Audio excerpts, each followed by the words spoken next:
Hello, everyone. Welcome to Four Checks Cast. We are your Four Checks, here to give you everything going on in the world of universes. And we're still in the middle of LC season, so that is everything that is going on.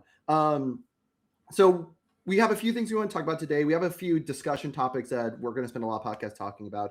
The first thing we want to do is we want to give credit to just a few of the LCs that have shown up and what's placed first. We're not going to spend near as much time talking about the decks we've already talked about because we do not want this to become the Titan of Terror podcast for the third week in a row. So let me go ahead. Yeah, we'll get there anyway. Don't worry. So we were, I want to make sure I don't miss anything. I think we were right after Oinker's Island. Yep, so we had Plunder Gaming. Good one to start with here. Nothing really to talk about from a deck perspective. Angerus did show up in second place, which is kind of cool. Angerus has been kind of on the lines. I think the problem is a lot of the players who would be Angie players are kind of Godzilla players right now, or Titan Terror players right now. But, of course, in first place, we have Tim Keefe playing a version of Godzilla Titan of Terror. Is there anything really cool in this deck that is worth acknowledgement? Yeah, I mean, No City Rampage. That's me, Jet, and I believe Jose are in the No City Rampage in Titan of Terror Club. I'm also on the Scanlan's Hand. Ultimately, a lot of games, at least in my experience, end with a giant Hashigeki dunk or a giant Crushing Impact dunk. And so, Scanlan's Hand to take out whatever, if they have one answer, or especially if it's their character, Scanlan's Hand is good for that. We're playing Acidic Sludge and Hold Them Down to sort of help support particularly the Hashigeki plan, where a lot of times like trying to hit them with a lethal Hashigeki falls apart if they're Rodan, right? Or they just have like a couple speed hate pieces. So being able to plant a couple extra speed on a move with your attack that is also getting you a momentum, which you do various things with, is pretty handy. It's basically utility fortifs instead of battle auras is really the difference in my deck. I was going to ask, why are we playing Hold Them Down and not just for Growing Grass? Because I thought you were putting on the throw. But no, that makes a ton of sense. Make your Hashigeki it's a 4 difficulty throw instead of a 5 difficulty throw, right? We are playing 2 Growing Grass, but if we need to throw them to death, we will. But Hold Them Down and nice +1 mid block. It's solid. Are we using the momentum effect that much on Sludge, or is it the deflect 4? What is it that's like? We have 6 or 7 main deck ways to just draw a card. So the momentum effect on Sludge will go. A lot of times it's actually Sludge 2 to 4 Hold Them Down, and then 6 check Hold Them Down, and then the kill card. But it can be anything, right? It's Sludge, get attack. It can be Queen of the Monsters. It can be whatever. Stack a 5 or a 6 check for that attack, and on you go. Of course, it's also deflect 4, right? Where our defense is, our character doesn't defend. We do have some card draw, but we're not going to be like chain blocking all sorts of stuff. So being able to just having a deflect 4 in the pocket, even just to make them play around it, is handy to have around. Just to tell them that if they are going to go all in on you, they need to probably have 32 in hand instead of 28 in hand, or risk it. Makes sense. Yeah. All right, that's cool. Yeah. Other than that, pretty normal stuff. Nothing. Yeah. I think Secret Door Games was available last time. It was a Titan of Terror in first with Shri. I believe that's the same Shri that runs the Trading Post. Yeah. Ateneo Games has Godzilla 1 still showing to be a threat, showing that even without Rise of Kaiju winning the event, Godzilla can still win the event. It is Daniel Osa. I think the coolest thing in this list, because it's one that a lot of Godzillas were off of, I love to see Unfazed in a Godzilla list. I do not know if it's correct. I tend to think it's not correct, but it is a cool card that's always fun to see. Yeah. King of the Monster is certainly still good. I'm sure there are previous examples we could cite, but especially around a rotation time, you get a lot of situations where a character's still good and they just kind of dropped off in play because of shiny new toy syndrome, and like, but I can't replace. I don't even know what even lost, but I can't release Kraken. I can't replace Blue Flame Torment. I don't want to. I'm just going to play the new thing, right? Right. Yeah. But yeah, he's 4x piercing thorn lance is pretty cool, and then 6 high attacks. It looks like counting? 10 lows, 6. or sorry, 14 lows and 6 highs. No mids. Yeah. Yeah, Yeah, including an echo, including Sepultura that's 11 damage. Tension is crazy. yeah. Yeah. I imagine there's sort of a like standard. You can certainly play them on Chaos. But the sort of standard Earth model for King of the Monsters is probably going to end up just being, our 4 favorite lows, including Thorn Lances, and then 4 Queen of the Monsters, and we have 8 attacks that give us -1 prog and City Rampage, and then we just need to figure out how we're drawing cards. But Absolutely. I think this deck's really cool. It is cool to see Godzilla still doing stuff in this format, even with the loss of some of its things. It's not surprising necessarily. It's I think everyone knew this character was still going to be good. But it's also the Earth variant, not the Chaos variant. So that is very interesting. Yeah. I like that it's an Earth variant that's also not running DHR, because I feel like that's a card that I would want to play in like a mostly lows Godzilla. Because I mean, on face, it's still 6 damage. It gives you some power tokens. It gives you some answers. But it's interesting to see this deck not on them at all. Yeah, there's, we don't know what the card access is like overseas. Sure, like that could be part of it. But could just decide, I don't want moves. I don't want just like a 5-7 that flips something. Right. Which is, it's strange when you say it. Like, of course you want a 5-7 that flips something. But hey, other cards have text too. I don't remember if we had CP collectibles last week or not, but we did have Nolan Briggs win the event with a 328 was expressly after last Thursday, right? That is true. If I did my math, I would know that. So Nolan Briggs wins with King Ghidorah 2. We've seen King Ghidorah 2 show up a couple of times. I think even win a couple of these events. Bing Bong combined firepower deck. It is probably the new best. It is probably better at doing the Bing Bong. In fact, I would pretty confidently say it's better doing the Bing Bong game plan than Ghidorah 1 really was. And now that you can no longer play them from discard unless you're Ghidorah, this is pretty much the guy you're going to go to for it. And that strategy was always really good, even without what was the crazy 2 diff from discard? Robert, you know this. The 5 diff that blow up 3. Yeah, risky encounter. Yeah. Yeah, even without risky encounter, the Bing Bong deck was always really good. It's cool. It's kind of cool to me that now we have a Ghidorah that actively plays this game plan. And to be clear, I mean, we're talking like Bing Bong. This deck has no. It's not actually bringing any bongs. Yeah, it's just firepower. Oh, is this one not doing any bongs? No, it's not. It's not a casino deck. Because that's a choice you can make, right? Like, especially I could also see builds that are just running one of the They're not bothering with I'm With You, but they're still running Loss of Consciousness, for instance. Yeah, I think I'm With You is a pretty easy one to cut because you don't really want to count on that damage necessarily, even though it is good scaling damage. I would have a really hard time. That random seal is so devastating as a opponent to try and play around.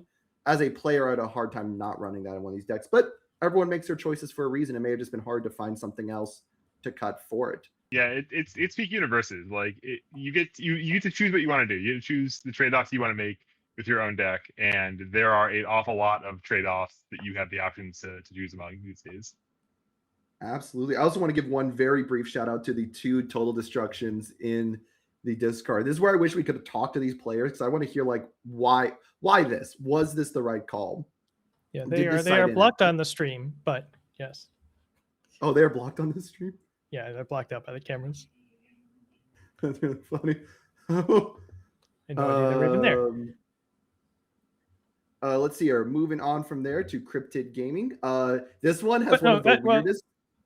Aside from on total destruction, I don't like if you're making power tokens in particular, and maybe this deck wasn't necessarily doing that, but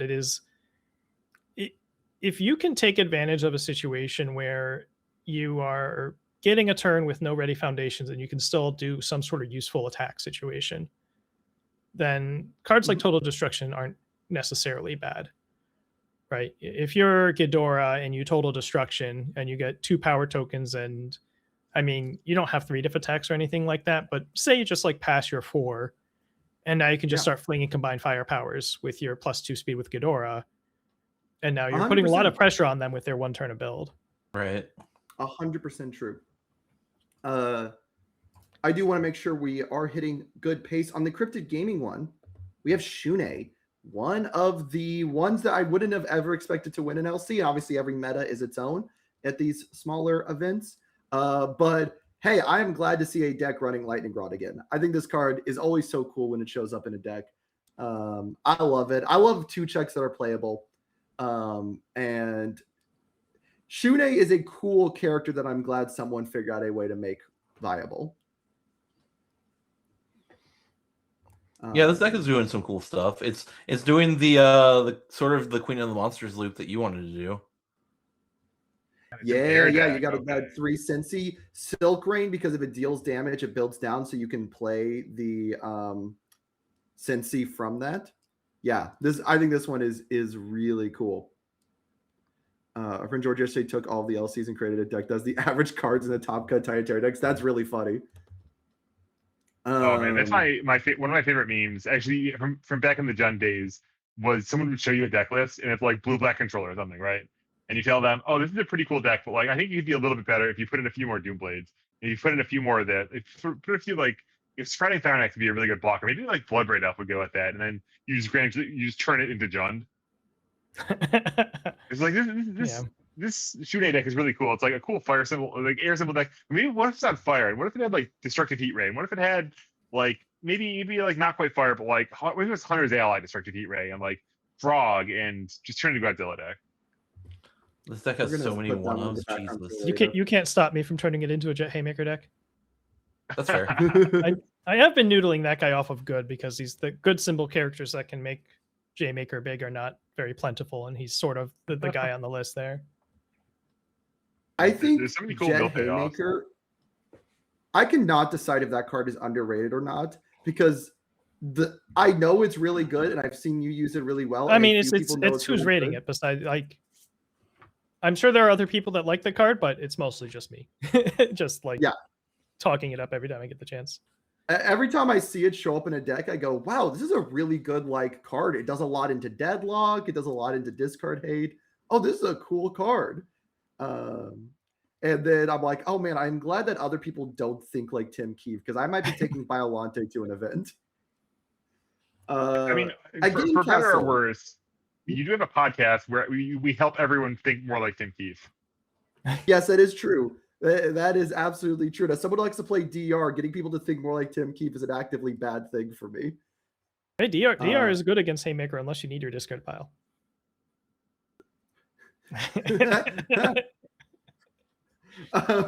So, all right, Alex you're talking, Nago. Also still good, it turns out. Really still good. And like, I think people are not surprised at this at all. I can say, like, I don't want to say too much of what I know the Final Round crew's been wrestling with, because I don't want to leak their sauce. But like, we were kind of looking at the world's list and going, man, the only thing this is really losing is Fierce Swings. And not that is a small loss. Like, picking up an attack from discard pile in an action improves your attack concentration without increasing your 3-check concentration. That's a really good thing when you're a string deck. However, Thunderspear Barrage was still going to be fully legal. Inventor's Creation, Bloodsucking, all of his like, I'm going to kill you attacks were all going to be legal post-rotation. Right. This one's running a few of the new ones. Yeah, I remember looking at the foundation base and thinking like a surprising depth of these were like cards like Foresight felt like, because I know like one of the things was like you'd Foresight, peak a 5, and then play Imprisoned on 1. It's this deck just cut Imprisoned because it doesn't have Foresight anymore, and it's playing some foundations that I do not like putting in my decks, but might be good calls here. It's like boring -2 speed guys, stuff like that. I will say, like, from what I've experimented with Nago, definitely without Foresight, some of his like consistency, just like with Fierce Swings, is down a bit. It means if you're wanting to do the same level of consistency, you might be playing a more streamlined, like 60, 61 card version of him, if you're wanting that similar percentage of finding your stuff. That being said, like, his ceiling is pretty much as high as it was pre-rotation. The amount he gets to kill does not really go down. It's just how often do you see it and how well can you survive. The thing that I think is, I wish I saw in this list. Oh, I do see it. It's right there at the top. This one's playing 2 Batra Arrives. You guys are gonna hate this card at some point in your life. This is in my hot take, and this might be a thing we could talk about one day on like what makes a powerful foundation. I think this is maybe the most powerful foundation we have in standard. I think you can argue there's like a spam for playability, like it goes everywhere is better, like Botons. But in terms of what this does, commit, non-unique, cancel any foundation ability, response or enhance is just insane. I mean, by definition, it's as good as their best foundation on an ongoing basis. So yeah. Yes. Right. And I think it is better than their best foundation because they have to constantly be thinking about, do I waste the cost of this foundation because it's after cost? So this card puts you in like a lot of really awkward positions where like, if you have 2 resets, are you going to blow both resets on one attack type situations? I think this card is as good as Imprisoned, but it checks a 5 instead of a 4, and it's a 3 diff instead of a 4 diff. And that should say a lot. Yeah, it doesn't. I mean, if it cancels Imprisoned would commit an inspiring song, but like depending on what it's canceling, it might not be slowing down an aggressive onslaught at you quite as, in the same way. But other than that, yeah. Yeah, like it's big difference. In the case of it's like the difference of a breaker 1 because you actually committed the thing in advance. Yeah. So the difference is that like this one's reactive versus proactive, and reactive is a lot stronger because it forces the opponent to play into it. The downside is that it doesn't give them breaker 1, as Broberg said, and like that is a trade-off, but it is at least horizontal in power level for 1 less difficulty and 1 higher check. This card's nuts. If we were not in a Titan of Terror format, I think you would see this card actually everywhere. But it does not have a Titan of Terror symbol, so it's showing up a bit less. And Titan Terror is only, as much as we're talking it up, is only 13% of the registered field. That is true. 100% true. Also, I gotta shout out, like, the finalists of much of these have been sick. Like, I think we've seen like 2 Angriuses, and for this one we had a Maiden-kun in second place. Like, that's cool. Yeah, I was gonna mention that. Super cool. Yeah. I actually do want to look at that one just real fast, what that one was. This one is doing the combo that I had been experimenting with, but with Maiden-kun, and it was one of the characters I considered for it. Basically, this is using Sword Get Longer and Queen to put face down attacks into your found staging area, and then Senses to pick them up, so you can do these fun chain games. This is a fun character to do that with. I know a bunch of people have been experimenting with different variations of this idea. I think Maiden-kun's a really fun one because his face already does that. I wonder if any character's ever done this. Look, I want to play Kirishima 1 again, okay? Yeah, characters have been doing this since 2014, but it's back on the table again. So yeah. Now, game night. Ashton J's Ghidorah 1. Mm-hmm. Evil symbol. Again, showing just how good the Godzilla pre-Rise of Kaiju characters are still in this world. Yeah, it's not that dissimilar to Ghidorahs you saw pre-rotation, except they got an incredibly powerful new tool in King Ghidorah Unleashed. This card on an incubating symbol is going to be crazy until incubating rotates. It says -1 speed to your attack, get another attack. They put true 100% on a 6 diff. That's crazy. Yeah. Ooh. Yeah, there's a lot to like. It's actually playing a lot of the new ones, although the other ones only have 1 copy with the triple beam. I like the Superfly Stomp for the exactly 1 copy of Combined Firepower. And we're just going to keep using that one. We don't want a bunch of them, but like we will Superfly Stomp for 1 Combined Firepower. That is like trigger it every turn. That's cute. That's actually really fun. Yeah. Guarantee the repeatable mid block. Yeah, this deck is really sick and shows a lot of like higher level thinking. And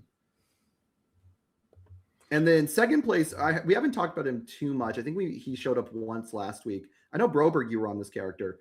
Sungjin Woo is still in the format. Yeah, he's still cool. If you're wanting to play if you're the anime fan, Sungjin Woo is the guy to go for right now. Yeah, I think I played this at 2 LCs last weekend. I can yap about it a little bit, I guess, because I think that a lot of people are throwing in their deck lists. I think that he's simpler than you want.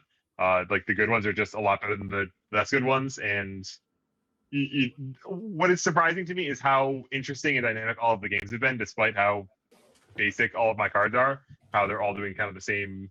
I mean, it's effectively a precon, but like you play the good ones, you play the cards that pay you off for removing them, and then you play the shadow attacks because the shadow attacks are crazy as you level up, and then you play I don't know good cards otherwise, and a lot of them have attune or infinity or multiple symbols. So yeah, that's the first 40 cards of your deck are kind of there, and then you just decide what the other 20 are. There is another cool thing I do want to shout out with that because you mentioned like a precon, and it is. It's cool that there is a budget deck, like semi-budget deck in format. I don't know how expensive Sun Jin Woo cards are in the secondhand market right now. I don't But, know like, Probably how not. to get them if I don't have them already.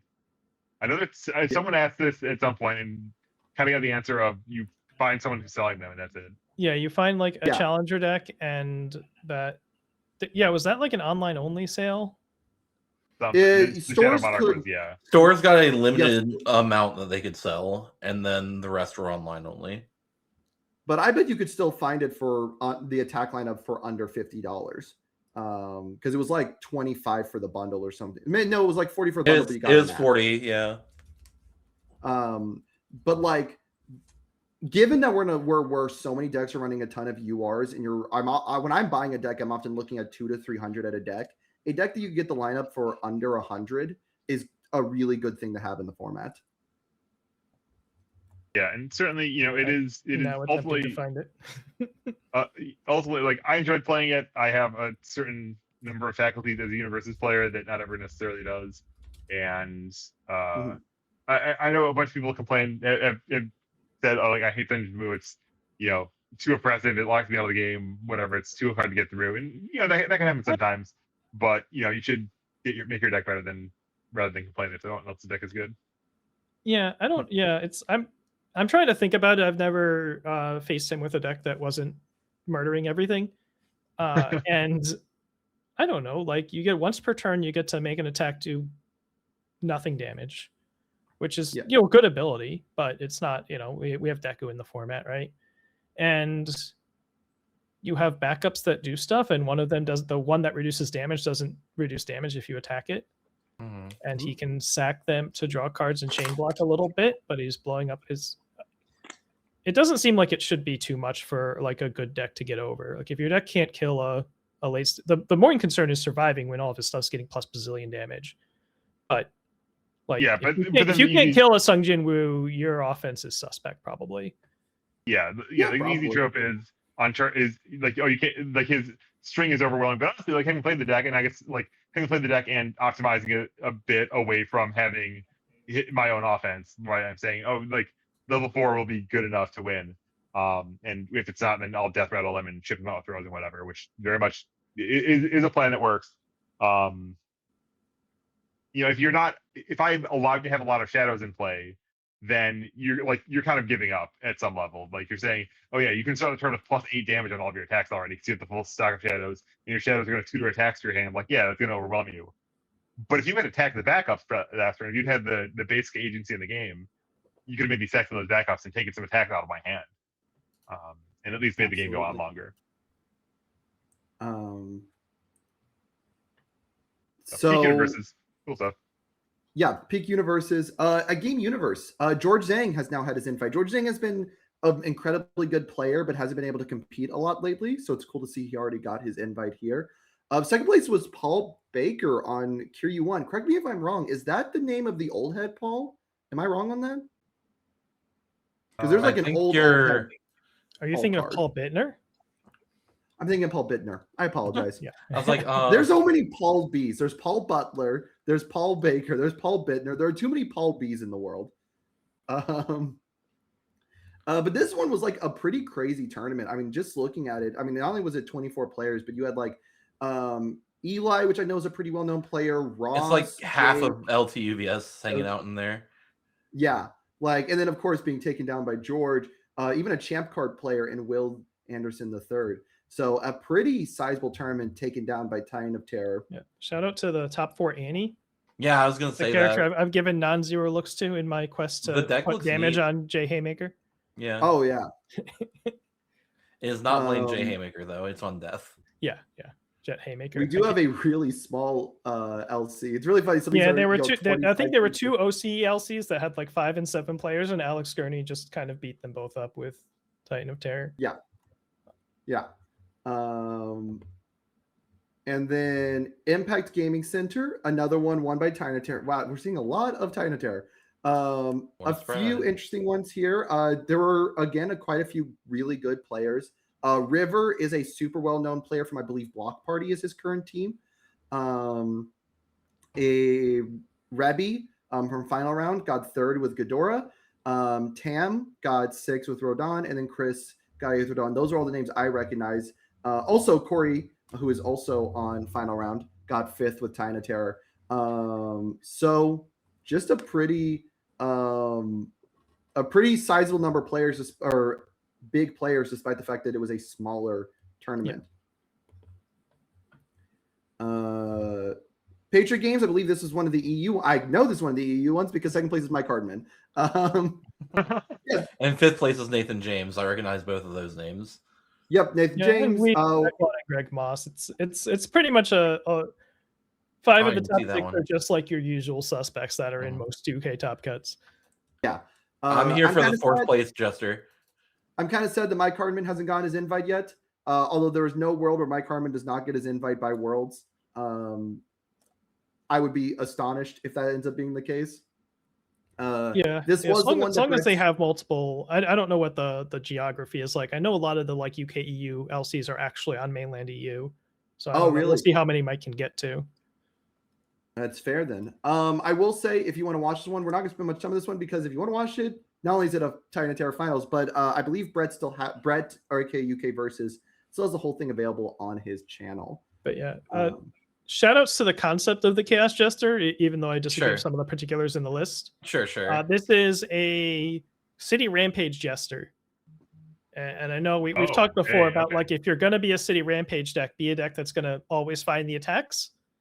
And that's what Jester does. Yeah, when she's playing Stroke the Big Tree, that just find each other basically. And for Fafnir. Yeah. Fafnir's Fafnir is the 6th diff. I was thinking it was Gunflame for some reason. We also Jaunty Trickstering to take Rampage out of Progressive. Yep. That's so cool.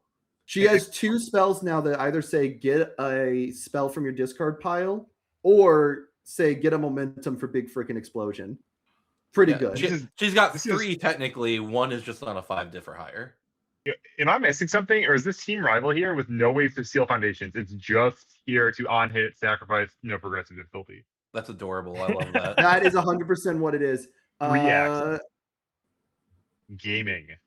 Yeah, I think that's what it is. Yeah, and on Capone, right? We want to make sure that we are going to keep finding spells and keep taking progressive away. The EU players that I saw talk about this deck basically said it was foregoing most traditional defense in favor of trying to punch you in the mouth as fast as humanly possible. Yes. You can just do stuff. It is allowed. And certainly like punching people in the face is a necessary thing to win a game of universes. So true. Absolutely. We don't want to be, I just want to say, like, we don't want to be like the Titan of Terror podcast, but like check out the suit finalist deck list and tell me that this isn't like this is like a bad thing for the metagame. Like 2 decks can be this different than each other. Like call this a mirror match. I challenge anyone here to convince me that this is a real mirror match. Yeah. They like, you know, if the average Titan of Terror deck is running like 20 different cards in it in some combination, the pool of cards you might see show up in a Titan of Terror deck is like 50. Right. Yeah. So I agree with you to an extent, Broberg. I will give credit there. I'm going to put a small asterisk on that. That is as of right now.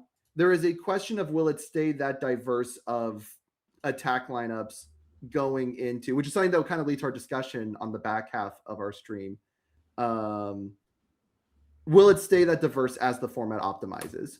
Right now, I think you can get these very different Titan of Terror decks. I'm not confident you will continue to get those first I don't know. Even when like you think back, like Mikasa was topping everywhere and making all those noise, and there were still like 20 cards different between Mikasa lists because people couldn't agree on whether they should play the breaker move. Should we play dust attack? Should we be playing this foundation Yeah, or that foundation. and like materially, Mikasa is a great example. And that deck was a lot more locked down. Yeah, there was a stock deck, and then the deck finally when Mikasa won something, it's when someone was going sideways a little bit from it. When we saw the dust Have deck, we and we saw the Have we ever had a 1 or 2 deck format since like MHA 1 where there was only one set, where every deck lineup looked exactly the same? Maybe year 1 of MHA, because I guess the Jiro decks looked very similar. broke the Kirishima metagame in set 1 was like 3 or 4 decks. When it was So when it was Kirishima in character. every symbol, and then like Have Yeah. a couple other decks, I'd say, have we ever had a format that was true mirror matches? No, well, No, they banned nothing's them. ever Like more than they're way 20% of the twitchier about field. to ban this than we would possibly need for that to ever happen. Yeah. True. Yeah, like as far as I've been playing, the closest I ever felt like we got to that was Overhaul Nationals, and those decks were still so very different. I Yeah, just I remember think playing those against decks were Overhaul crazy. like 5 different times during my yeah, there match run. was like the Well, 'cause that was also on multiple overhaul symbols. HLC Yeah. bracket where everyone kind of collectively decided that overhaul was the answer to beating Jiro, and they weren't strictly wrong. And then Nick Reagan beat them all with Endeavor. Yeah. Although even then, I think the second place overhaul was Kick's overhaul, which was not the same as a lot of the other overhauls at that. Yeah, HLC. you still had some variation there. Yeah. Dragon's Lair, though, we just got 3 more to cover. Tyler Hill wins. Credit to Tyler Hill. Both Tina Terror and Hedora we've talked quite a bit about. Another fairly sizable at 18 players. I like the Amon instead of Paul Phoenix. You guys can't see it because I can't zoom. Oh, I can. On the bottom here.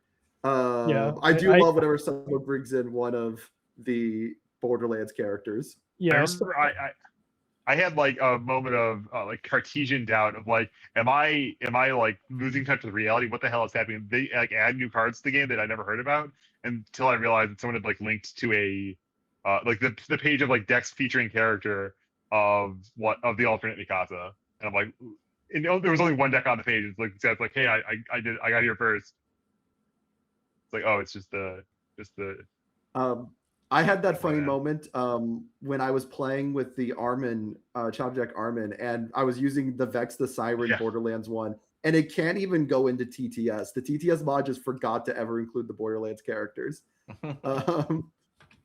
Yeah, I know I stumbled across Amon like the other day, and I immediately like went to Ryan Field and said, you should play Amon instead of Paul. People won't know what your character does. True. They'll be like, I've never played this matchup. That's very funny. I know I only found Rochester- out that sorry, irrelevant side.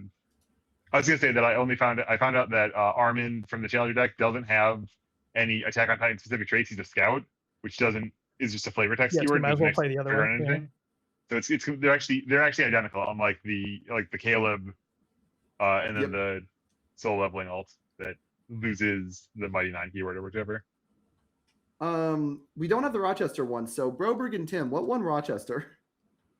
Grog Strongjaw. Yeah, formerly Grog Strongjaw. It was a did you guys do a split? it was like top 4 We split. split that for it, yeah. Mm-hmm. Yeah, it was Brett Blaze on Grog Strongjaw. You could probably find. I don't imagine his list has changed very much since he was playing it at regionals. I obviously didn't like examine it to see if there were new cards in it, but it's the same style of Grog. He's been playing that deck for quite a while. Yeah, basically Gotcha. have 200 health and throw them. Yeah, the rest of the top 4 was Kevin on Sung Jin Woo, Ryan Field on Paul Phoenix, and then I was running Shin Godzilla. And then finally, the game parlor. I believe this was a concession. I could be wrong though. George had his invite, and yeah, George, of course, won World, guess so he they already had his invite, and so Porat ends up getting the invite for this LC on Peak. And it's a cool Peak deck. I've played against it on TTS. It's doing order Peak stuff. A lot of just utilizing like how good the Death Attuned foundations are. Almost all of it is Death Attuned with a few exceptions. With the order attack package. Yeah, I talked to him a little bit after Worlds about, because he said he was kind of working on an order peak and wanted some thoughts, and we kind of collectively agree that I'd missed Marley's Warriors a little bit. Like that should have been somewhere in my list. Is the other one in there? I don't think he's The playing sort of Alpha. neato thing here is that there is 0 Godzilla cards. Hell yeah. Yeah. So yeah, this has been, we bubbled out on Worlds with this. So obviously I believe that Order Peak is a good character and a good list to be running. Hasn't lost too much. Still, we have to think about like what the modern matchups look like, but I don't think there's any reason why it would be bad into Titan of Terror. Right. Yeah. 4x signal And, like- shot, my man. And 4x big fist dash to loop our signal shots, I guess. Hell yeah. Yeah. And like, look, City Rampage on a foundation is always going to be a crazy effect. And any of these decks that can utilize this, even somewhat, are decks that are always going to be some degree of consideration. Like, I know Paul will swear up and down by Bert 2, mostly because of its ability to use stuff like Marley's Warriors. I'm not gonna lie, I completely forgot that Peak was a warrior. I did too, to be honest. Yeah. I forgot that card is death attuned. Yeah, I had Marley's when like I first built this Order Peak like over the summer. I had Marley's Warriors in the deck because I wanted to make sure I could get up and over if I got unyielded. Mhm. And then when unyielding got banned, I kind of like phased it out of the deck, and it probably still should have been in there, Right. at least in some number. Absolutely. Also, George's Gigan deck is cool.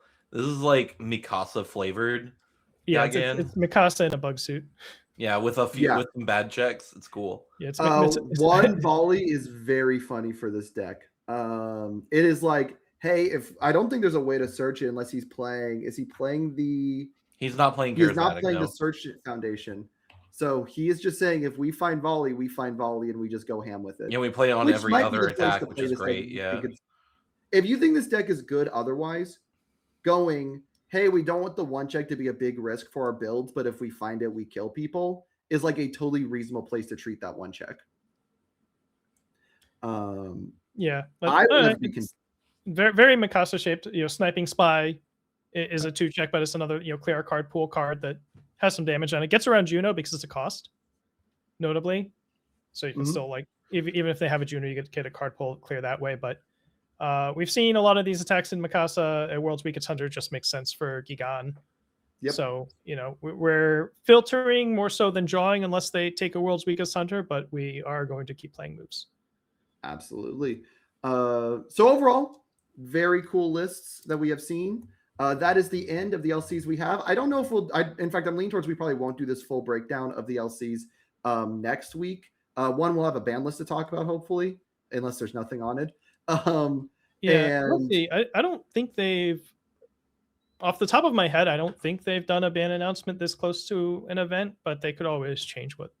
They could. So. It is 100% a we'll see type situation. I was kind of hoping yesterday they would announce no matter what if they were doing a ban or not, because there is not a real reason to wait till the beginning of April when on March 31st you could do the ban list. I don't think anyone was going to care about a theoretical 1 day or 1 week difference.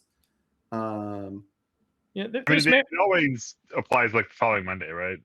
In any case. Yeah.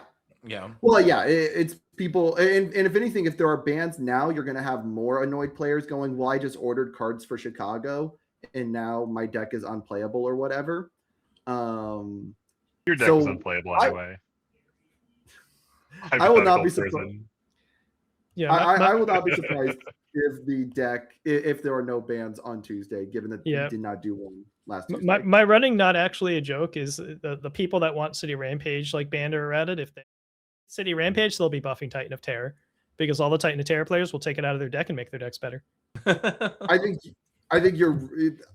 Not only do I think that's as like only half a joke for specifically Titan of Terror, I think also banning Rampage decreases the like turn 2 kill you decks, which are some of the best things into Titan of Terror. Like Titan of Terror sure can get its face just melted off if an opponent's going super aggressive. Those like in the grand scheme of things, that's his relative weakness, right? Is that he's not like turning the corner, slamming, he's not killing you. He's just accumulating a lot of advantages, and if he's just accumulating a lot of advantages, you can just spike him first, and he's dead. Yeah. I do want to give one shout out to Calidus Thank you so much for aggregating all this. Like, genuinely, the data we have on this game is substantially better, substantially easier to talk about because you have been doing this, and that is seriously fantastic. I know you're watching right now, so thank you so much. Next week, I will probably, if I get the time, just make like a list of who's won LCs. I do want to shout out names, but we did spend 40 minutes on that, which I was hoping to do about 20 minutes on that. Hey, Yeah, there were a lot of that's LCs to fun. go through. Oh man. But luckily we have a second thing we want to talk about today. Broberg, you had a topic you wanted to bring up. Yeah, so I enjoyed I like asking people questions, right? And I enjoyed would you rather like win one tournament or top 8 all of them and never place any higher than top 8? That's a fun discussion. And I have another one that occurred to me today, which was that would you rather play in a metagame of like 20 or like a ton of different decks, ton of deck diversity, but the games are all like Rancid, 2 shifts passing the night, like Recovery Girl, like just I sit down and I know what the matchup is and it's just kind of predetermined like that. Or so that's one game, lots of different decks, but not necessarily enjoyable or expressive gameplay experience. Like maybe like, there's a lot of different dimensions we could take this on, but or to like to be specific, how about like Nationals metagame when it was Recovery Girl and Mimic at their full power and Berthold, right, bullying everyone? Or would you rather play a metagame where the only character who is competitively viable at all is Godzilla Titan of Terror, but all the Titan of Terrors are incredibly diverse. There's a million ways you can express the deck. There's different strategies. The games are all very interesting and dynamic against each other, but they're all Titan of Terror mirrors. Which of those would be a worse dystopia for you?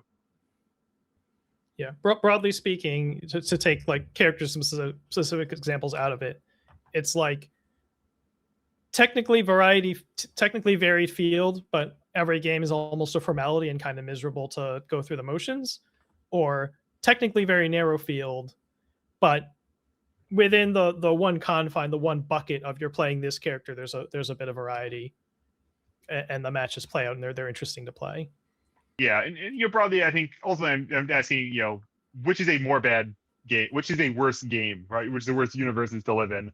Mm-hmm. And so maybe even it would work better if the question were like, let's even take like the deck construction out of it. It's like we have the Godzilla mirror as the only matchup, or we have a lot of different matchups, but the operative factor is how much can you actually like how much is the gameplay in a given game So for this, TQ versus maybe a bit format a bit so for the stated sake of this type of, so this is actually a thing that has shown up. I'm going to give an analogy to another community. I know some people in the chat might have played.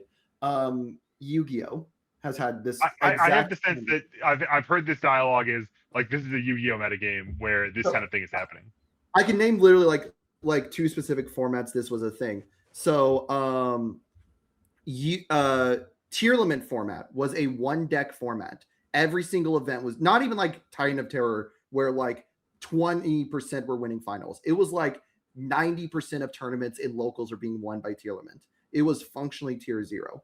But most people who played in that format said that like tier limit was an incredibly skill expressive deck. Like knowing how to chain your effects properly, knowing when because both decks had like ways to shuffle the opponent's discard pile, and tier limit played in the discard pile. So knowing what to hit off the opponent's discard and when to hit off the opponent's discard was like super high skill. It was like 90% of the time the higher skilled tier player would win. It sounds like the concealed chalice and that's format. what it sounds like to me describing with the Titan of Terror. Like, yes, it's Titan of Terror every day, but within the deck creation and the play of Titan of Terror is going to be really expressive. And then the format like right after, I forget exactly which format it was right after, but they had banned a bunch of tier cards, and there were like 5 or 6 decks, but every deck was like, if it went tier 1, it would try to make an unbreakable board and put up like 5 negates and just stop your opponent from playing the game. Or was on the flip side where it was designed to go second, break up boards in any possible way, and then just kill you in 1 turn. So it was like this super high skill 1 deck format versus 4 decks, but every deck sucks. And that sounds like kind of what you're describing here. Pretty much, yeah. I will say in the context of universes, I think I prefer the former, which is weird because in Yu-Gi-Oh! I would have told you the latter. I would have told you the mirror decks were better. In universes, I think I prefer when decks are diverse because I think fast, slow, medium like decks, while there are like gray areas, is Tine of Terror a fast deck or a medium deck, things like that. There are definitely decks that play in one field really, really well. Decks that play on turn 2 really well, decks that play on turn 5 really well, stuff like that. And I think I would hate a format where like I am not allowed to play, as someone who likes playing a turn 5 deck, I am not allowed to show up with a turn 5 deck. Because like the decks right now, mirror deck is a turn 3 to 4 deck. That's what every good mirror deck is doing. So I think for me, I would tell you in universes, I like when decks are diverse because we cater to more play styles, even if those play styles are quote unquote toxic. Yeah, but the supposition being you're allowed to show up with a 5-turn deck, but you might as well not be playing your games. Like you can sit down and go through the motions, but the moment you see your character, you know the outcome.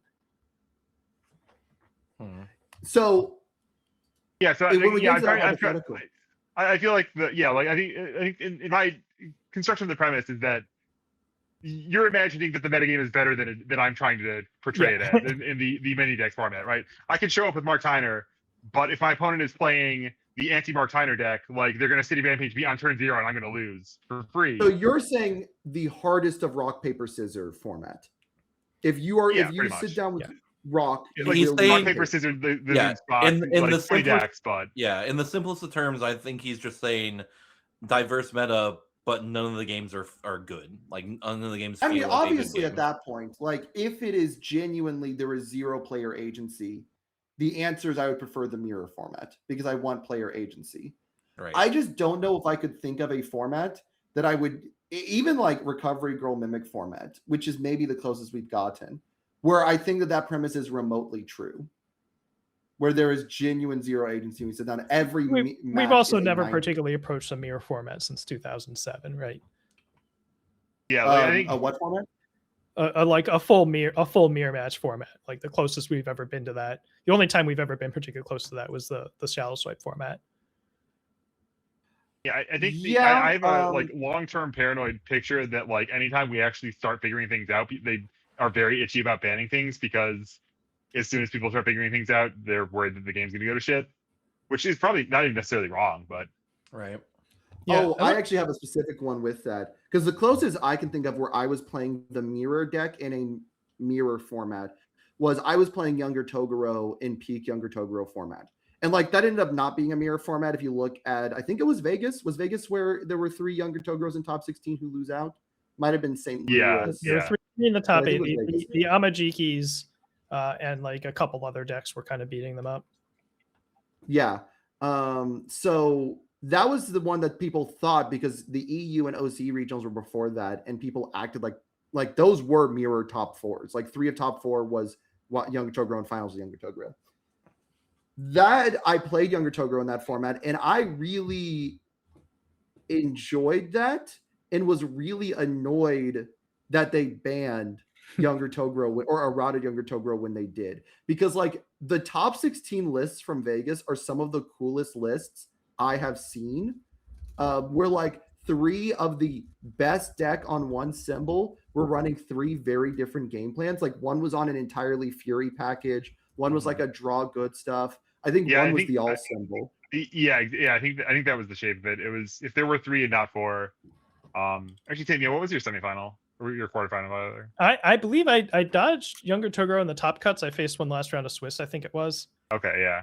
My top cuts was, I think it was Amajiki Mimic. Okay, yeah, that's Gans. I remember I played one of the Panos brothers, I think, was on the Fury deck. Then George was on like Mop Strike, vanilla, good, normal, like just normal Toguro stuff. Critton Caudo was the other one on the all deck.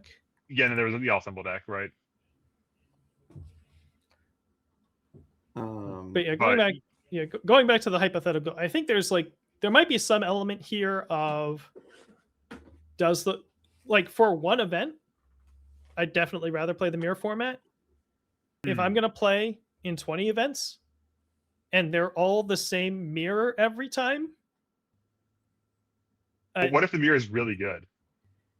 I think at some point I will just like you could play board games or something, right? Like at some Sure. point it will get stale, right? It's playing the same matchup over and over and over and over again.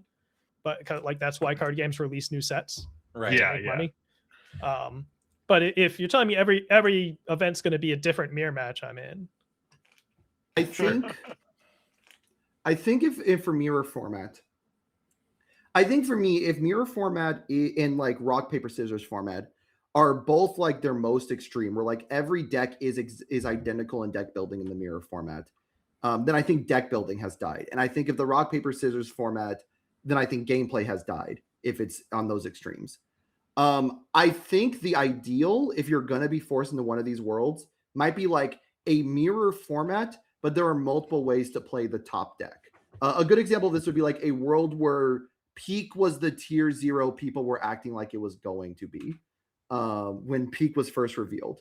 Like Peak is a deck that you could play as like a fairly defensive deck using the -3 and my speed and -2 damage a lot. A like plus, you could be a really hard aggro deck. There's a lot of ways you can play Peak. There's a reason Broberg says Peak universes so often. I bet And if we had Yep. LCs when Peak was released, we would see similar results as Titan of Yeah. Terror. Absolutely. You'd have a similar skew towards people that are trying to be really sweaty playing the character, a similar level of like people not quite knowing how to play against it yet, and some variety in builds, and she'd win a third to half of the LCs in like the first I week or think two. you're wrong. The reason I think you're wrong on this specifically is because the other different deck in cards the that format? came out in AOT3. Yeah. Mainly like You think unyielding. there'd be like, some people chasing backups or something? Yeah. yeah, like the Zeke 3 deck would still be really good and hard for her to deal with. Hanji 1, like Hanji 1 was figured out almost immediately. I had it figured out pre-release, and that deck was crazy. I think So- Unyielding Destruction would have shown up way too much. And Tim, I do think another important facet of it, if we want to explain why Titan of Terror is showing up so much, he's free as hell, dude. He does not have cost. That is true. Yeah. Right? You only pay the opportunity cost of not playing anything else. And to be fair, like credit to the designers, when you build your deck, you're leaving an awful lot on the table. There are a lot of cool, interesting, compelling cards, and you're building a toolbox that's going to have some like one-ofs that you're not going to draw, like you're not going to draw or check all the time. So you're going to have to you make a lot of trade-offs. And so there is that element of that. It's some good gameplay, but like the experience of playing it is very you are driving, and it is up to your opponent to keep you from running them over, right? Yeah. Peak is a dialogue the whole way. Anyway, Right. sorry, go ahead, Will. No, you're good. I want to go back to what Justin said there, because like I want to know exactly where you're coming from with like saying that the peak meta would be different for LCs. Are you saying that if we were doing what we're doing now, where we're recording data, or just in general? Because I can tell you right now, if it was just in general, Zeke 3 would not be on anyone's radar except for Wubs. I think if we were recording data, like if LCs were as important as they are this season, Sure. like if we are assuming this LC season was transported to Sure. last year, Okay. I think Hanji 1 shows up really early in the meta, because I think a lot of people, when Unyielding got revealed, immediately were like, what? And when Nine Titans was revealed, were immediately Sure. like, what's the backup deck that can abuse Nine Titans and Unyielding? And pretty early people were big on I could see Hanji Hanj 1 being the Ghidorah that's like seemingly beating the Titan of Terrors at a pretty good rate, but like not everyone wants to play it. Not too many people want to play that style, so it's not as I think what everywhere. you would have seen is, I think you could see a world where Peak is the Titan of Terror if instead of King Ghidorah beating Titan of Terror in these events like 50% of the time, it was beating Titan of Terror like 80%. It is beating Titan Terror like 80% of the time. If Hanji 1 was, if King Ghidorah was winning 20% of these LCs instead of like 5%, I think Hanji 1 would have also been up there with Peak in terms of craziness. That's maybe possible. not enough people would have played her. Sure. I don't know. I just think But, that if we do the exact same thing we're doing right now with this, people would see Peak win like the first couple events, and then everyone would jump to Peak for at least the next couple weeks. That's literally what's happening. Like people are jumping to Titan of Terror or the deck that beats Titan of Terror. I understand Titan of Terror is more broken than Peak, but the way that people were complaining and bitching about Peak when she was first revealed, I highly doubt that would be any different. I think my hesitancy here, and why I don't fully agree with the premise, is I think the first couple of LCs might be like how Time of Terror was. But I think Peak was a more counterable deck. There were ways you could kind of capitalize on Peak's heavy cost, especially with Unyielding Sure. existing. And so, like, I think you would have had more anti-Peak decks showing up at these LCs that would have been successful. I don't think, besides maybe King Ghidorah 2, there has been an anti-good Titan of Terror deck that has been really figured out. Sure. I mean, we are only a week into these LCs. Like, there have been 2 weeks of LCs so far. Yeah, sure. But So, I think like, right now, I don't know. It's hard to argue this hypothetical because it's like it also is based partly on the premise of, do you believe Titan of Terror is actually the best deck in the format and will win, have the highest chance of winning Chicago, Sure. or like a very high chance of winning Chicago, versus like Peak, who was probably not the best deck. I think the Apocalypse analogy is certainly not necessarily the strongest, like the most useful frame of reference to discuss the sort of the abstract principle of, you know, what makes a good metagame, right? Sure. Yeah, I don't. Yeah, I'm not bullish on Titan of Terror's ability to survive the crosshairs. Right. I am very interested to see. I think my main hesitancy, I think discard hate can really mess up Titan of Terror. I am not convinced enough people will play discard hate. Sure. I also think there's a huge difference between like these two hypotheticals, because if you play Peak poorly, you're gonna get your ass beat. If you play Titan of Terror poorly, you still probably will still make top cuts. Titan of Terror actually Titan of Terrors. Titan of Terror reminds me a little closer to and maybe I'm being wrong here because I wasn't as competitive at the time. Kirishima 2, in terms of just plays the game so ridiculously well, is very forgiving to errors that occur. Does not have the free defense though. I was thinking about it to myself like 10 minutes before the cast started. Man, I hate when there's a good Earth deck. Can there please be an Earth deck that isn't just lame? And there's been one. It was Pony. Pony was cool. Before he got cringe with AOT and Attune and Wish Hard. Pony was so cool. I don't agree with you, but that to each their own. I am the most anti. Do you like the Earth symbol, or do you just hate Pony? I like the Earth symbol, but I also hate Pony. Like, it's actually both are true. How do you hate Horndash Hammer, her signature card? Did you hate Pony before Attack on Titan? I am a big believer of the card pool should be sacred. And so a character whose entire design gimmick wound up being in tournament, we're going to clear the card pool as much as possible. I don't like Mikasa 1 either for this similar reason. Calling Titans military airship. Okay, yeah. Sacred. Yeah. I see how you are, white man. You have to sometimes become the look. My love of DR. Yeah, that's how it goes. When I do it, it's okay. I can't. He's breaking so loud. He's breaking his microphone. Blowing up your mic. Yeah. Broberg's gonna not have a mic for next week. Okay. So, yes, that's true. I will say I'm being hypocritical as a Haji 1 player. In my defense, my love of DR outweighs my hatred for card pool clear. DR is my baby. In your defense, like it's sacred except when I do it. Yeah. My love of not playing the game outweighs my hatred for also not playing the game. My love of defensively not playing the game outweighs my hatred for offensively not playing the game. There you go. Yeah, I don't agree with the Tokoyami comparison. It's weird. I can't think of like the perfect analogy for Tokoyami. Like, I'm still down for Overhaul in the lizard suit. Yeah, yes, Overhaul was a lot less free. Mm-hmm. Yeah, but like similar Overhaul vibes is of probably like the closest. Overhaul was less free, but could do it on defense, where Godzilla is a lot more free and cannot do it on defense. I mean, so I think Overhaul. The lizard suit makes him angrier. Yes, absolutely. Overhaul was like a.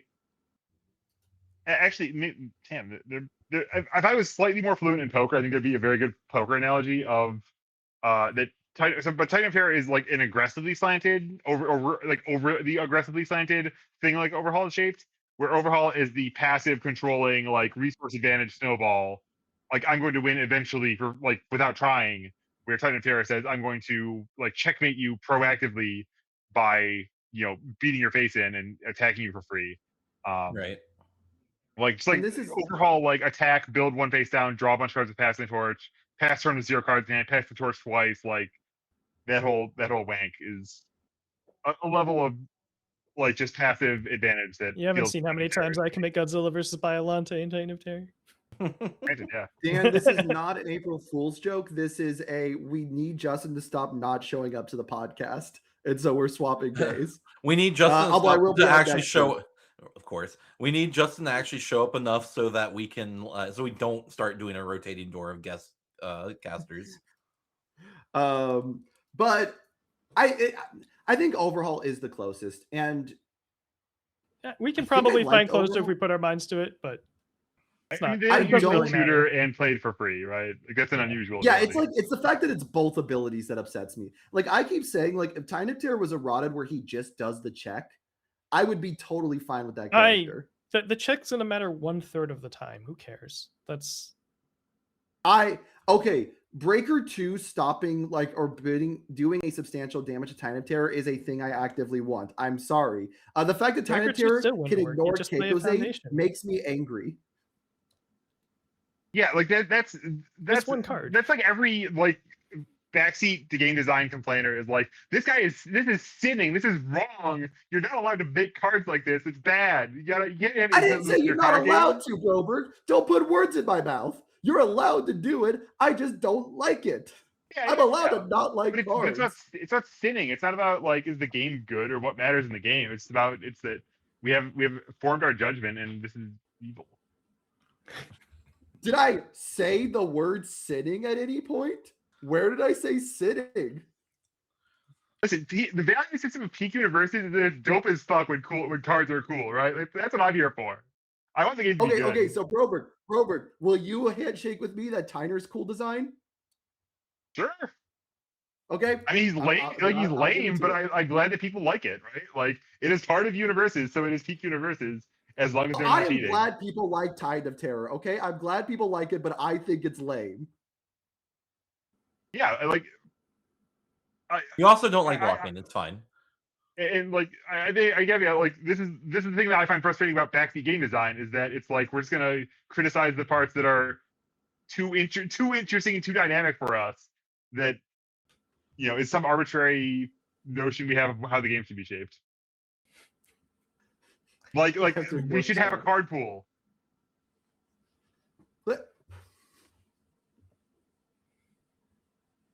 Okay, hang on. Broberg, I need to understand. Sorry, Tim, Will, I love that you guys are on the podcast as well. Broberg, Yeah. help me understand. I just What is a valid complaint of a card at that point if we should acknowledge everything is cool design for someone? If it starts like destroying the metagame, right? If it turns us into either the mirror universe of it's only one deck, or that it's only these really miserable rancid like Rock Paper Scissors format. That sucks. That's bad. You should probably fix that, right? And like it is valid for you to feel the way that you feel, but I'm gonna roast you for it because it's a podcast, whatever. Hold on. Let me make sure I understand right. So your only time it is valid to complain about design is a results-based thinking. Don't you complain constantly when I do results-based thinking? You are misusing the phrase results-based thinking to try to make an argument without understanding what results-based thinking is, which is kind of characteristic of the hypocritical ass white boy thing you're doing this whole time.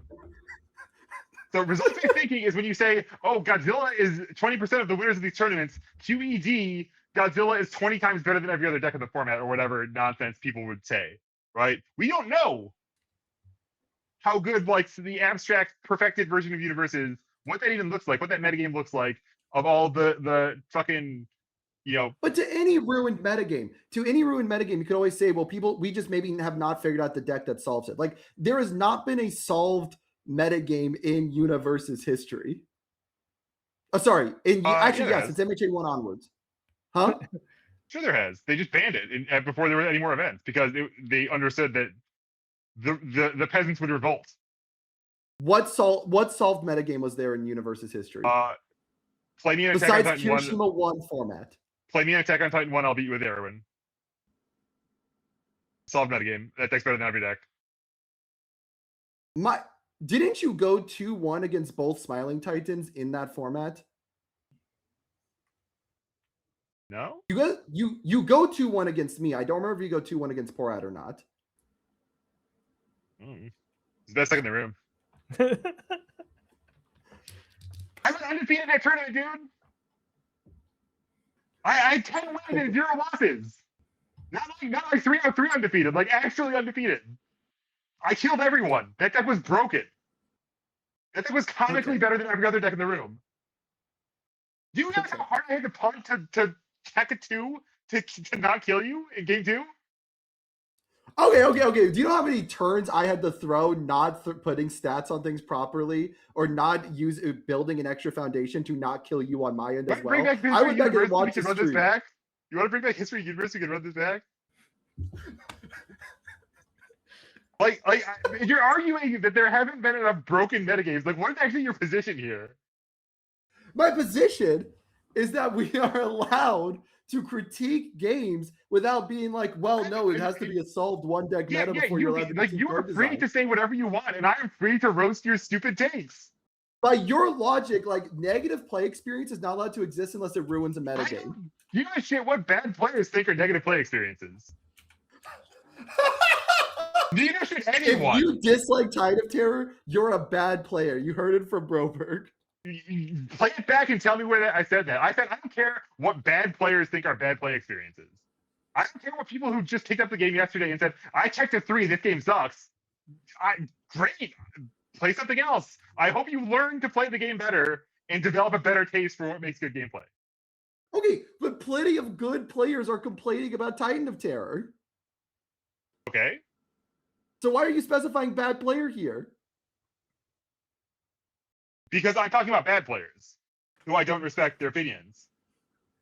So what about the good players complaining about Tide of Terror? Why are you roasting them for saying it's a negative takes all the time? Like if you want me to evaluate the entire class of all possible opinions, I don't know the depth and breadth of every possible thing to do in the metagame, right? Do you? No, of course not. No one does. So but I think it's fine to say that I think if you want to say, like, based on my experience playing in my LC, that I beat everyone with Titan of Terror, my deck's broken. Okay, cool, your deck's broken. If you want to say because my deck is broken, they should have errata him in to like make power tokens +1 damage. What the fuck does that have to do with reality, right? That's just some weird thing you made up. It's disconnected from universes. Frankly, it's just like some. If you say the sentence, I would prefer the format if Titan of Terror was errata to make a check. That is a normal human thing to say. That's a really boring fantasy topic that I don't care about. I like universes. I don't care about fan fiction universes. Okay. Hey, Tim, Will, how are you guys doing? This is the general principle, and I think it's, I don't know, man. I'm just playing Pokemon. I mean, I've heard this enough times. Right? Kevin doesn't like talking about errata. Just generally speaking. Like hypothetical errata is just like, why bother? So it's worse than useless. It is actively harmful to think that way. Yeah, there's nothing productive that comes out of it because like we're not writing the errata anyway. Right. So okay. So let's take a step back because I do want to understand. And Broberg and Tim, both of you can speak. I mean, Will, you're welcome to speak on this as well if you know what their kind of positions are. But I know you guys have a more clear stance on this. Are you saying like as a player, it is more productive to think from a perspective of how am I going to play into and beat this than it is to say, I wish this character was errata? I find it very frustrating. Yeah, I find it very frustrating when people take this victim mentality approach to the game that I like, and instead of talking about the game that I like, they talk about the fantasy game that they play in their head. And it would be such a beautiful, like, look at my beautiful garden that I made up in my head, which is perhaps unrelated to reality. Don't you think people can do two things at once? That people can both be thinking about how to beat the Titan of Terror that exists now, and ponder what you would do to limit Titan of Terror if you think the deck needs to be hit in some way. I mean, people can do two things at once, but I wish they'd talk about the thing that's more interesting to me. No, that's fair. That's fair. I don't want to hear people like wax poetic on their erratas either. I also think erratas suck. Just ban the shit. Half of this podcast is waxing poetic. Do you guys know what we're doing? I think it's Yeah, I like my listening to face. some of you guys talk. I think it's fun to think about backseat design stuff, right? Like internally. Yeah. Like, oh, what would I do? I don't think it's a great discussion topic. Sure. Unless like you're setting out to make a video like, hey, this is a backseat design video. Well, Which and I've let me used be once or clear. twice. This is the difference between me going, hey, the topic for today is how are we going to errata Titan of Terror, versus me saying that's an offhanded comment and Broper going, Well, yeah, we have to, Yeah. kick it up a notch because it's you. Like, I don't see the part that you're missing here. Because it's you, and like you have to like interrogate the premises of the topic, which I have very well-founded premises for my topics. Like, sorry. I don't even fully disagree with the premise of your topic, insofar as like I think as a player, People if you're rarely trying do. to get. No, I do plenty. I do plenty. I think the entire premise of your hypothetical perfect mirror versus rock paper scissors format is also a thing that doesn't exist. Like, I don't think we have had a format that is either of those. Let me ground that one actually, because I like Will, have you played Pioneer in Magic? Not anymore, but I have in the past. But like back in the day, I understand that it was widely regarded as like a turn 4 format or whatever, but it was 2 ships passed in the night 90% of the time. It was not interactive fighting. It was like, I'm gonna combo you, you're gonna combo me, we're gonna go our separate ways. I mean, I guess during like the first few months of it before the first ban list, it was just a bunch of combo decks. Those combo decks were sick as hell, though. Yeah, there's something in it for everyone. And Sure. So, but brother, there's that, and there's been Yu-Gi-Oh formats. My sense is that this is not an alien experience. That you can have a lot of low agency matchups, and that can be the characteristic of a format is that it's all low agency matchups. Yeah, and it's kind of like deck roulette, or like, did I pick the right deck for the field this day? Like, what's the trends? And then conversely, there have been. Go ahead. Yeah. I was going to say that I understand amongst various other Magic formats where there's high skill form, like we have like Delver mirrors. Like Delver players love Delver, and they will play mirrors with Delver. Like there are a lot of matchups that have good mirror matches, and that can be single deck formats and can actually still be good formats. Yeah, I mean, I will say, point of view. Yeah, I will say, coming from Magic, like I was super excited when we got rid of diversity because of the fact that it would promote more mirror matches. Because I think mirror matches are an important thing that need to exist in the game, and I think a lot of the time they're very fun. I think. Go ahead. Oh, sorry, Will. Please. No, you're fine. I mean, I was just saying. So when we got rid of diversity and like would promote the idea of people playing mirror matches in finals, so they had to prepare for mirror matches, I thought that was really cool. The format being only mirror matches, if it's fun, then sure. I'm here to play the game and have fun at the end of the day. I'm going to pick whichever option's more fun. Again, I think my core thing that I don't like about your premise, about the conversation here, is either extreme is to me equally bad for the long term of the game. A format where, because again, I said this earlier near the beginning of this, if we're going the truest mirror of mirror, where the decks are of the 70 cards in the decks, 69 of them are the same, right? To me, deck building has been lost in your game. And at that point, I go, why am I not playing chess? Chess is the most skill expressive game that both sides have the same thing. Every game's a mirror match. It's not the most skill expressive. I know Go, yada, yada, yada. But it's an incredibly skill expressive game.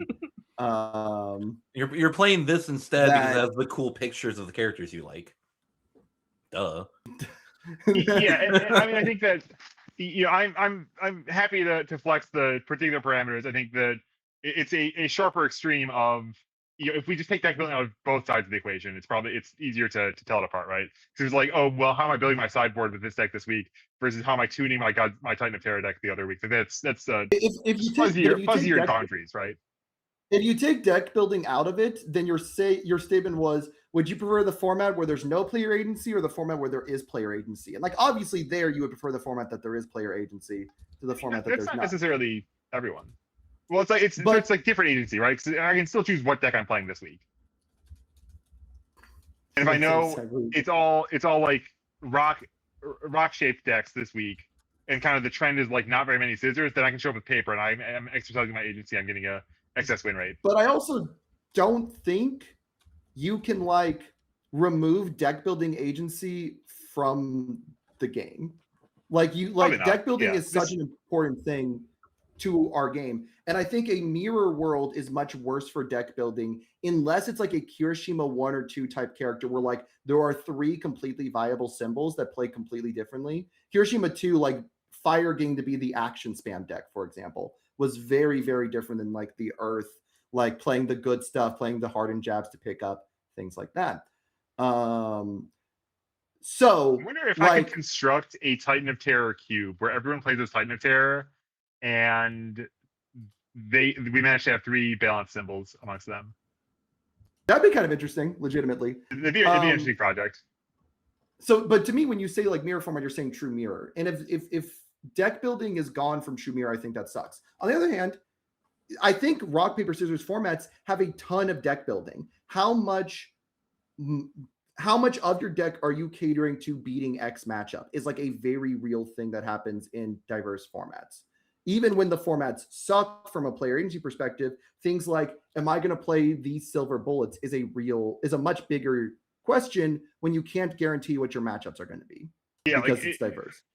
I don't know if y'all play Modern Magic or like follow Modern Magic at all, but like some of the sideboards that people construct in that format are like, it's 15 one-ofs that are all covering 3.5 matchups, right? And it's kind of incredible to, it's some of those like the extreme form that like, when it's just 15 one-ofs, it's probably just 15 one-ofs the guy like, right? But some of the like there could be some true artistry in that, I guess. Is what I'm trying to say. I mean, Grand Archive's entire concept is yeah. Every deck's trying to do some kind of wacky busted combo pop off thing, give or take like a couple screaming aggro decks. And because you can tutor from your silver bullet deck every turn, they're just like, yeah, every deck does something nuts. If you want to not lose to it, metagame against it. Put it in your silver bullet deck. And have a plan B if you're one of those, and then you have your crazy thing, have a plan B if they metagamed against you. Yeah, when you're off silver bullets, yeah. I think I can actually give like a somewhat grounded example of this from just last Worlds. I think in their core play style, Mikasa 4 and Deku 6, if you do nothing to plan against them, feel like very low agency matchups if you don't tech for them at all. Like Deku flashes and plays ridiculous defense until it one-shots you. Mikasa, if she gets the nut draw, plays on 0 progressive or 1 progressive for so long that you just die to almost any level of defense. But what I had a ton of fun with in that format was like, okay, what can my main and sideboard be for Tyner that beats these 2 decks? And that was like a puzzle I got to spend a lot of time in pre-design building for. And like that's how I came on like, oh, I think I was the only Tyner playing 4 Dr. Ichigaki. And I was like, this hits like the flashing Phantom Threat. It hits the Hadir, because I thought Hadir Deku was going to be more popular. It hits the Hadir stack on top of the deck, and it hits one of the Mikasa self removes. This needs to be in my deck in 4X in the main slot, and it ended up playing really well. The 4X Philodet was a similar thing. I had way more fun teching for a diverse meta to try to steal agency back from games that would otherwise be low agency. Whereas like a true mirror format, I think will always end up or not always, but will often wind up skill expressive because you both have the same tools you're playing with. But people will figure out roughly what's the best 60, 70 cards that preps you for the mirror. And because everyone's playing on the same symbols with the same tools, you'll end up with a lot less diversity in deck building decisions. And I think that ends up being worse for the game. I mean, I think like even if we say if I just said, hey guys, new Czar of Universes here. We have new rules. I'm banning everyone except Titan of Terror. Even if like everyone only played the Earth symbol, like I don't think we would see decks that are less diverse than we've seen in these LCs so far. In terms of especially like what floats to the top. I do not consider Potemkin Buster Throw Titan of Terror to be a mirror with Crushing Impact DHR Titan of Terror. I think those are different decks. Like I think a part of that's how do you define mirror? Like Sure. see, again, using we use Yu-Gi-Oh! As an example, Tier Lament, the decks were incredibly similar in their core gameplay. Even if they had 5 or 10 cards that were different for tech pieces, the core gameplay was the same. Titan of Terror, because of how versatile his character is, can have incredibly different core game plans, even playing on the same symbol. Yeah. And so I guess think the also- question is what do you so- mean with the premise? Okay, Yeah, we're also- going in circles. Yeah, ultimately, the thrust of the thought experiment is really is just like how important is it to you to be able to pick the face of your deck, and if you remove that factor from the game, how good does the game like the actual in-game game experience or the metagaming experience of building your deck, which are both I claim pretty good with Titan of Terror, right? You have interesting games with Titan of Terror, and you have interesting deck building decisions. There's a variety of deck building decisions. That's a wide open space. Versus if we maximized the face selection, right? I can play Recovery Girl, I can play Mimic, I can play Godzilla, King of Monsters, I can play Martino, I can play like all the most toxic decks in history, and they're gonna have the most toxic rancid games against each other. Which of these formats do you prefer? Which of those is more interesting to you? And just as a thought experiment, right? Ultimately. Mhm. And you can certainly reconstrue the parameters to make one less bad than the other. And Yeah, that's it's a classic be friendly. yeah, But then debate where really like choosing? you spend a lot of time debating the question, right? And I think the problem is the question is vague enough that as you try to add specificity to it to come up with an answer, you end up skewing it towards one side or the other. It's sort of like a specific question, but it doesn't feel like that exciting to answer as a specific question. So we try to generalize it, and then the generalized has to be morphed somehow. Yeah. So if you just answer the question instead of trying to specify it, geez. My bad for clarifying, man. I think you did actually answer it in the first place. But like when the answer is in the form of, oh well, obviously everyone would choose this. To the extent that's true, like, oh shoot, I probably screwed up. Let's try to tune the question to make it interesting again. Yeah. Yeah. And I'm not sure that everyone would agree every time for what it's worth, but Sure. Say love you. Sure, but I think all the other players are bad and wrong. Valid. Now you get it. Now you believe in yourself, Justin. I'm proud of you. Anyway, we've been here for an hour and a half. Yeah. We did the thing that always happens when Broberg and I are on the call. He brings a thought-provoking question, which is we start yelling at each other at some point. Well, whose fault is that?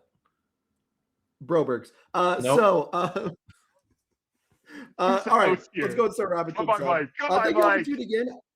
I do want to give a little bit of a shout out to like our viewers. We've had like really good views, like people coming and watching us, and I really do appreciate you guys coming out, especially with us shifting days. It's really cool to see. Does anyone who survived this long in this show?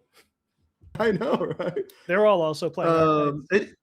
It helps. I hope every Wednesday is actually Tam playing Riftbound because it helps when Tam is playing Riftbound. So thank you guys for coming out. I'm here for the crash outs. That we know. Let's go do some promos. Broberg. Yeah, I've been posting on Build UVS. Well, I guess on my Substack, I should say, but I have several Build UVSs, and I've been writing articles, and people are like reacting to them and stuff. That's really cool. So go check those out. Go subscribe and leave me comments when I post stuff. It's really cool. I have YouTube, Satonis, CETONIS. I posted some kind of video. It was about the zero diffs, and I'm trying to formulate a video about like cards that should see increased play post rotation, but it's kind of hard to like categorize and pick and things like that. But we're trying to come up with something like that. But yeah, you can find me there.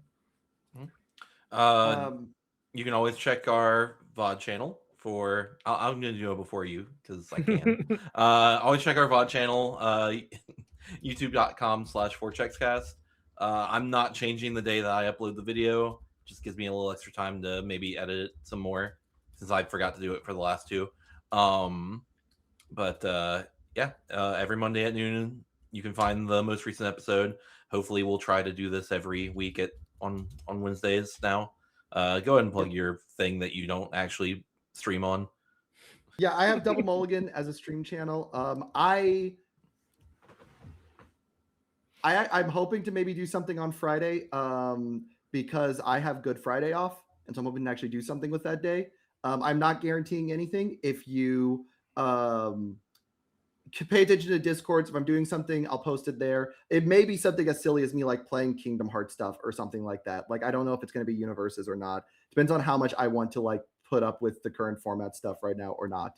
Other than that, why don't you work on like playing decks you don't normally play? You can always like whether or not it's like it doesn't have to be framed as like I'm trying to find a deck for Chicago if that's a frustrating experience for you. It can just be like, well, honestly, like I do need to do like a lot of testing with Nago because not only is that a deck that I would not normally play, it's almost more back to my roots of like a Jiro or something like that. Like not quite, but it's got somewhat of the same breath. I can see that, yeah. Yeah, you're trying to like take out their defenses. You have a good. It's very hard to survive Nago forever. It's one of the. It's also one of those do like 10 to 15 on turn 2, try to kill them on 3 or 4 type decks. Like it's a fun deck. So I will probably do something with that. But I will let, if you guys pay attention to all the community content channels, especially in David Cord and Final Round Discord, you'll see me post if I do something on Friday.